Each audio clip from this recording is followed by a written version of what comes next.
Hello students. So now we are with the next module of a chapter thermodynamics and thermochemistry. आज इस module में हम लोग study करेंगे about a very very important term that is internal energy. सबसे पहले what do you understand by internal energy? Then internal energy is some of all total components of energy due to the internal factors of the system. Meaning, देखते हैं. Let's suppose आपके पास एक block है.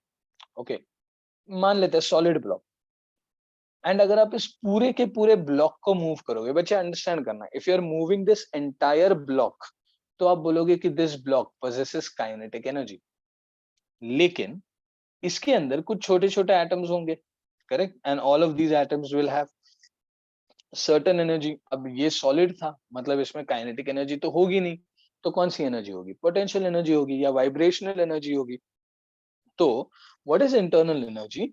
Internal energy मतलब इसके अंदर जितने भी एटम्स थे, इन सब एटम्स की total energy will be referred as internal energy. In सब atoms की total energy would be called as internal energy. अच्छा, internal energy, once again I'm repeating, internal energy and kinetic energy में difference क्या है? Kinetic energy आप पूरे object की देखते हो, okay?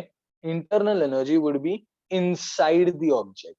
Internal ना, ऑब्जेक्ट के अंदर से आने वाली एनर्जी. तो अंदर से आने वाली एनर्जी मतलब energy of the atoms which are constituting the system.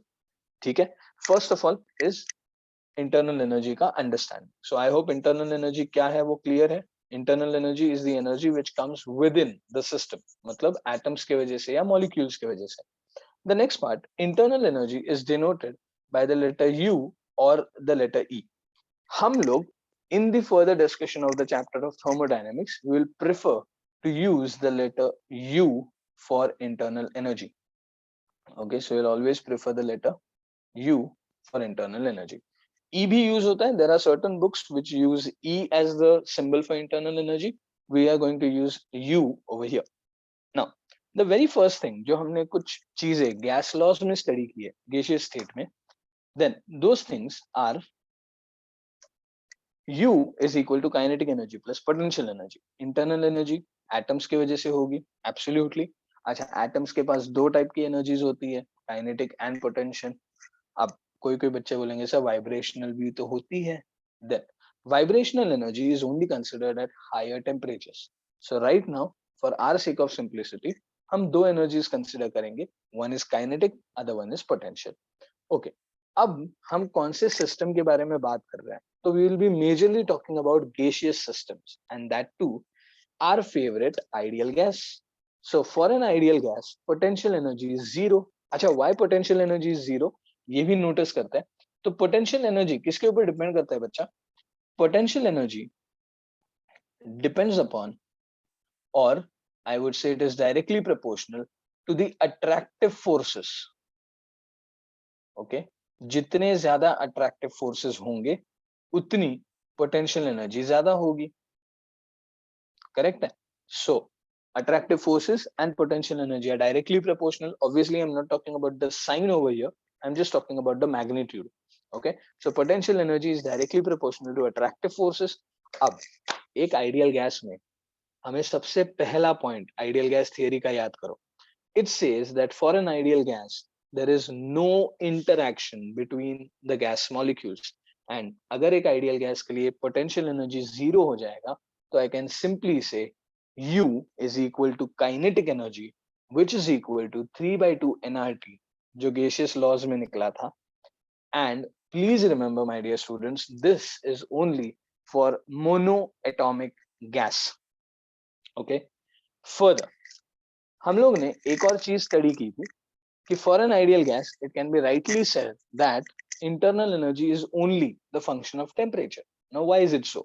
Because internal energy for an ideal gas is equal to kinetic energy, and kinetic energy सिर्फ और सिर्फ किसके ऊपर डिपेंड करता है? टेम्परेचर के ऊपर. कैसे? देखो, यहां पे ही आप क्या बोल सकते हो. देखो, kinetic energy is equal to 3/2 nRT. अच्छा, मान लो आप 1 मोल गैस के लिए बात कर रहे हो, तो नंबर ऑफ मोल्स फिक्स हो गया 1 मोल.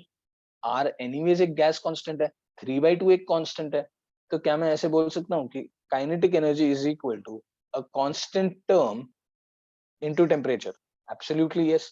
अच्छा, जब आप प्रोपोर्शनैलिटी साइन हटाते हो तब कांस्टेंट ऐड करते हो, तो अगर कांस्टेंट हटाना है तो प्रोपोर्शनैलिटी साइन इंट्रोड्यूस कर लो।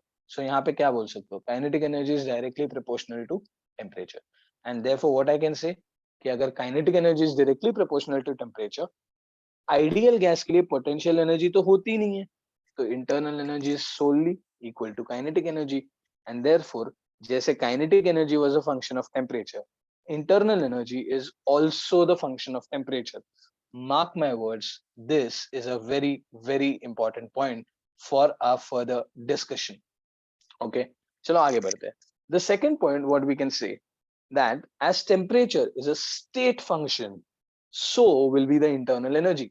जैसे temperature एक state function था, वो इस चीज के ऊपर नहीं फोकस करता कि what is the path or what is the way in which the compound has been achieved or the way in which the expansion or the contraction of gas has been achieved. वो इस चीज के ऊपर depend नहीं करता. Similarly, internal energy भी path के ऊपर डिपेंड नहीं करता. It will be a state function. Further, what we need to know over here is कि अगर आप बोल रहे हो आपको difference in internal energy निकालना, that is delta U, I can simply say delta U is equal to final internal energy minus the initial internal energy. That is delta U is equal to U final minus U initial. Clear? So I hope internal energy concept must be clear in your mind. With this, we'll stop our module over here. In the next module, we'll start with the discussion of heat and the discussion of work done in the process. So stay tuned, my dear students. Till then, thank you and happy learning.